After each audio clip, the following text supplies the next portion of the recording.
Have you ever walked behind someone on the street and witnessed them being followed or harassed? Or have you ever been on the train and noticed some dude repeatedly asking a woman for her number, even though she's totally not into it? In these instances, do they look scared or uncomfortable or even threatened with this unwanted attention? And then you're sitting there and you're thinking to yourself, I wish I could do something to help her because this totally sucks. Or maybe you've imagined yourself putting on some superhero spandex and a cape and swooping down saying, "Sir, could you please leave them alone, sir?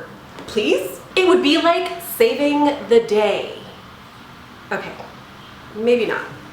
See, the only thing worse than being street harassed is being street harassed when there's a ton of strangers around you who could have done something to help, but didn't. So we're here to go over some tips on what you, yes you, can do to safely intervene. But of course, we all have our reasons for not intervening. And it's not because we don't want to, it's because of something called a block. A block!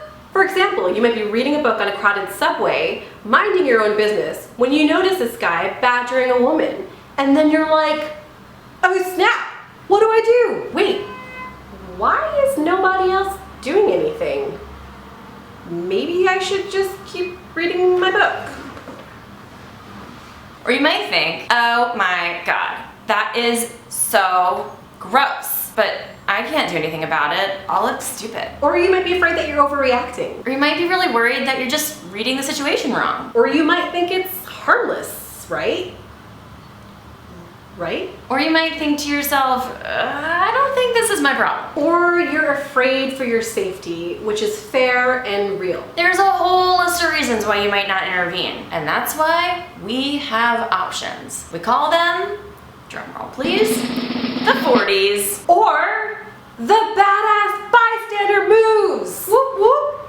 That's right. You can go from a bystander of inaction to a bystander in action. Yep, get it? Get it? Get it? Right? Oh. So the first D is for direct, or direct intervention. This means that you can actually go up to the harasser and tell them to stop, or tell them that they're being disrespectful. But this one's a little bit risky, because this means the harasser can turn their negative attention towards you.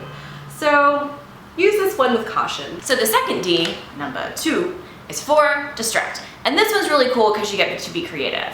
You can go up to the person, ask them for the time, get directions from them, or you can even pretend to be somebody's long lost friend.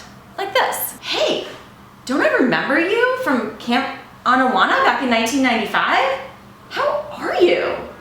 Yeah, for a good example of distract, look up Potato Chip Man on YouTube. Distraction at its finest. And then there's a third D, number 3, for delegate. So take a look around. Is there a transit employee, a school crossing guard, a bigger, scarier Samaritan down at the other end of the train who can help you out? And the fourth D is my favorite, delay. If you're uncomfortable with the other Ds, you can always check in with the person after the fact and ask them, hey, are you all right? Research shows that even doing as little as making eye contact with the person being harassed and showing them with your eyes, hey, that's not okay, can significantly reduce trauma. Thank you, Cornell University, for that little piece of info.